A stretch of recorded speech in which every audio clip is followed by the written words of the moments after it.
Ho, ho, ho, ho, ho. Hello, Internet. I am the hero of Julios, and it is actually Christmas Day as of the uploading of this video, or when I guess the premiere of it, because I'm actually going to upload it a little bit before. Regardless, it is Christmas Day, and last night, or yesterday, Christmas Eve, Oda had graced us with one wonderful chapter of One Piece. So let's just take a quick moment to, I've got my notes here. I'm gonna look over and just to be safe, I'm gonna do a once over just to see what wonderful, joyous Christmas spirit time we'll have in today's chapter. Depression. He got us depression for Christmas. Ladies and gentlemen, this is One Piece chapter 1102, The Life of Kuma.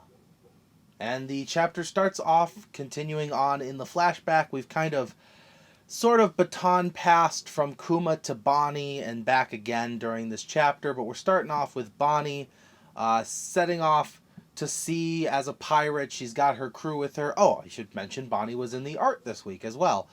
There was an artwork of Bonnie just sneaking some hot dogs from some wolves. She and the wolves are making hot dogs together, and she's sort of eating dinner before dinner's made kind of deal. Anyways, we're back on this island. Bonnie's with her crew, and they are looking for Kuma, as well as causing some trouble for the Marines. Unfortunately for them, Kuma is a extreme man of his word. I do wonder a little if Kuma would have done things differently if he had known Bonnie wasn't getting his letters. But he's like, man, I don't know why you became a pirate, Bonnie, but your life is yours, and I hope you understand why I can't see you. And he just sort of sends himself away. Bonnie upset, of course, but they're on their journey. They're trying to find Kuma. He can't pop away forever, right? And while we're out there, since we're taking our time, since we're kind of coasting along as pirates, I think I'm going to also look for Nika, as little Bonnie tells us. She's going to look for Nika because it would be so cool if she caught up to Dad and not only told him of all the cool things she saw while she sailed across the world, but also tell him about how she met Nika. Meanwhile, we actually get a little flashback of Nika, Luffy, getting his first bounty, as well as Ace bragging to Jinbei, saying like, "Hey, look at this guy," and Jinbei's like, "This is who took down Arlong? That's I didn't see that coming." And Ace was like, "I did, because that's my brother." Meanwhile, Ivankov's like, "Why are you going to the East Blue? And you're going to Logtown of all places?" And Dragon's just like, "No reason. Also, who's the Marine in charge there?" And they're like, "It's Smoker, sir." And he's like, "Got it. Just wanted to know. Heading that way, While this is going on, Kuma's at Egghead. He's telling Vegapunk that Dragon has a son, to which Vegapunk is extremely shocked, and Kuma's like, "Listen, if you're going to go through my memories, there's really no reason to lie to you or omit anything, so might as well talk about it while I'm here to give you some feedback." So yeah, no, Dragon's got a son, and you just keep an eye out for him if you see him in the newspaper and stuff. And then we cut to Kuma a few, I would say, months, maybe weeks later. I don't think from defeating Arlong to Thriller Bark was a weeks kind of thing. I want to say it was at least a few months between them and there. But we do see Kuma standing against the Straw Hat crew as they all tell him, "We're not going to give up Luffy." And he's like, "Okay." And the big Ursa shock, the nothing happened, all that stuff happens. He's proud of the man that Dragon's son has become, and kind of decides to start putting everything on Luffy, put all his chips on Luffy and Bonnie. And that's when we get to Sabaody, as he's getting a message from the world government that they're going to go fight Whitebeard. They're going to start an all-out war with the Whitebeard pirates plus allies, and Kuma's got, one last mission before he's complete. Well, this mission will be after his final transformation. So with what little time he has left, Kuma decides to peek in on Bonnie and watch her eat as he's looking through the window. A couple people are freaked out at this giant man showing up and looking through the window, but he can't even say goodbye to her.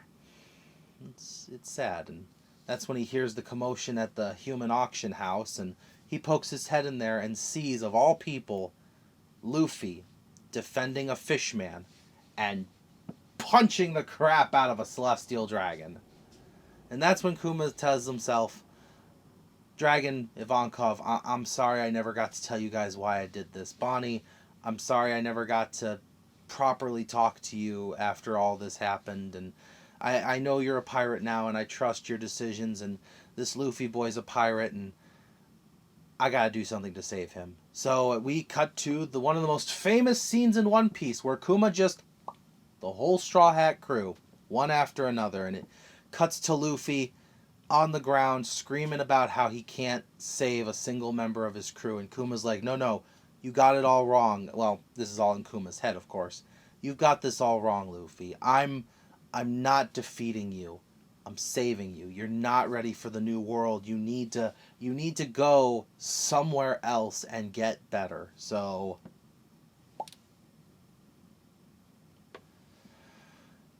and that's when he heads to Egghead. He goes to Egghead Island and he tells Vegapunk, okay, we're good. It's time to sit down and do the last operation. So here it is. That big old memory bubble, and Vegapunk's like, so do you have no memories now?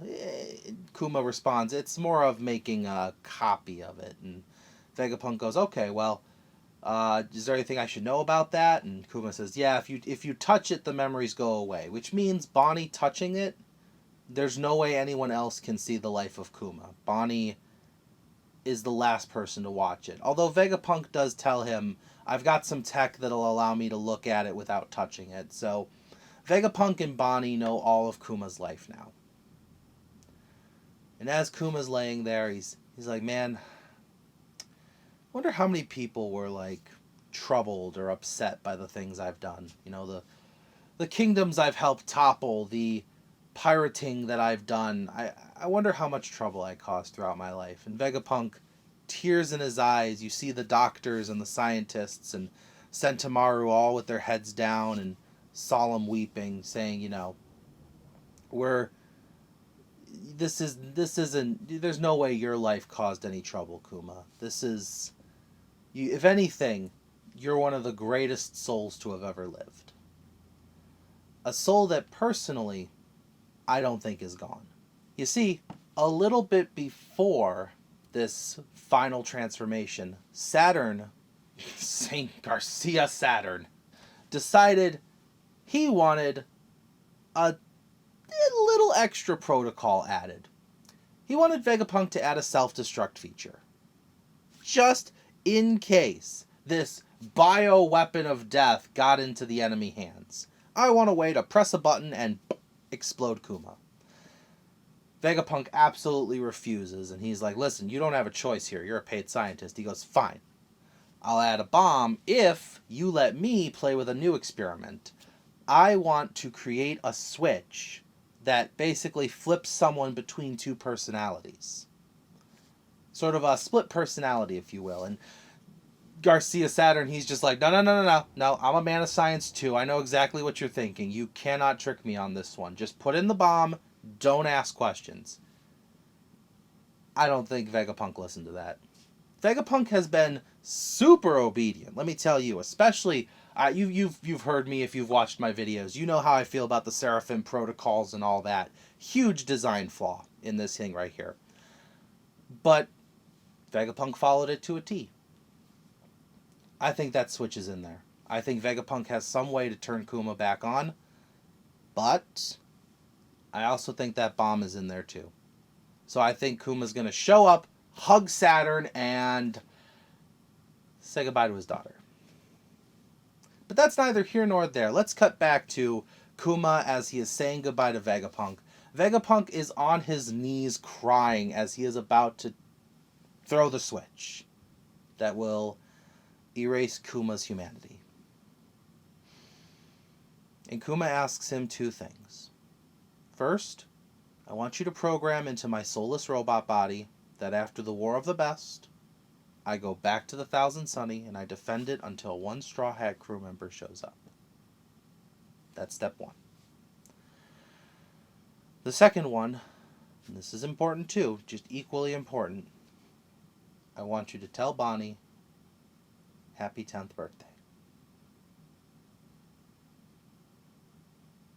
The last thing Kuma ever said before his free will was stripped from him. Happy birthday.